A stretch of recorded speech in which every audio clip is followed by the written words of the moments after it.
Indigo விமானங்கள் கடந்த 4-5 தினங்களாக தொடர்ந்து ரத்தான நிலையில் இருக்கிறது.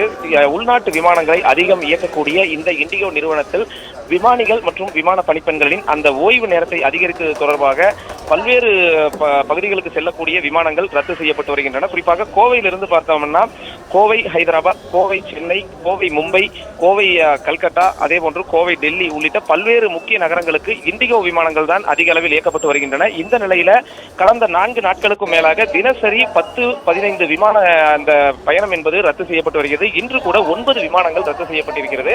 இந்த நிலையில இந்த விமானத்தில் பயணம் செய்வதற்காக முன்பதிவு செய்த விமானிகள் பலரும் பாதிக்கப்பட்டிருக்கக்கூடிய நிலையில இந்த விமான பயணிகள் தங்களது விமான கட்டணத்தை திரும்ப வழங்க வேண்டும் என்று கோரிக்கை விடுத்திருந்தனர். அதன் அடிப்படையில் தான் மத்திய அரசு இண்டிகோ விமான நிறுவனத்திற்கு ஒரு உத்தரவானதை பிறப்பித்திருந்தது. பயணிகளின் கோரிக்கைக்கு ஏற்ப அந்த கட்டணங்களை திரும்ப வழங்க வேண்டும் என அறிவுறுத்தியிருந்தது. இந்த நிலையில் இன்று காலை முதல் கோவை விமான நிலையத்தில் இருக்கக்கூடிய அந்த இண்டிகோ விமான நிலைய அந்த கவுண்டரில் இருந்து பயணிகள் ஏற்கனவே முன்பதிவு செய்த பயணிகளுக்கான அந்த டிக்கெட் கட்டணத்தை திரும்ப வழங்கி வருகிறார்கள். அதன் அடிப்படையில் பல்வேறு பகுதிகளில் இருந்து இந்த விமான பயணத்திற்காக கட்டணத்தை முன்பதிவு செய்திருந்த அந்த பயணிகள் நேரடியாக வந்து அந்த விமான பயண கட்டணத்தை திரும்ப வழங்க வேண்டும் என்று அவர்கள் விண்ணப்பத்தை வழங்கியிருக்கிறார்கள். அதே போன்று ஏற்கனவே அவர்கள் அந்த வாங்கி அந்த டிக்கெட் மற்றும் அதற்குரிய விண்ணப்பம் ஆகியவற்றை அந்த கவுண்டர்களில் வழங்கியிருக்கிறார்கள். பெரும்பாலும் இந்த பணம் என்பது திரும்ப வழங்கப்படும் பொழுது ஆன்லைன் மூலமாகவே வழங்கப்படுகிறது. அதே போன்று மாற்று விமானம் அடுத்த எந்த நேரத்திற்கு இருக்கிறதோ அந்த நேரத்திற்கு நீங்கள் பயணம் செய்ய ஏதுவாக இருக்கிறதா இல்லையா என்பது குறித்த அந்த ஒரு கோரிக்கையும் விமான நிலைய தரப்பிலிருந்து, அதாவது விமான நிறுவனம் தரப்பிலிருந்து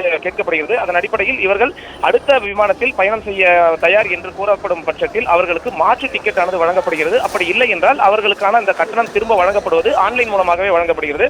தொடர்ந்து இன்று காலை முதல் இந்த விமான கட்டணமானது திரும்ப வழங்கப்படக்கூடிய நிலையில கோவை விமான நிலையத்தில் பல்வேறு பகுதிகளில் இருந்தும் விமான பயணத்திற்காக கட்டணம் செலுத்தியவர்கள் நேரடியாக வந்து அந்த கட்டணத்தை தற்போது திரும்ப வாங்கிக் கொண்டு செல்கின்றனர்.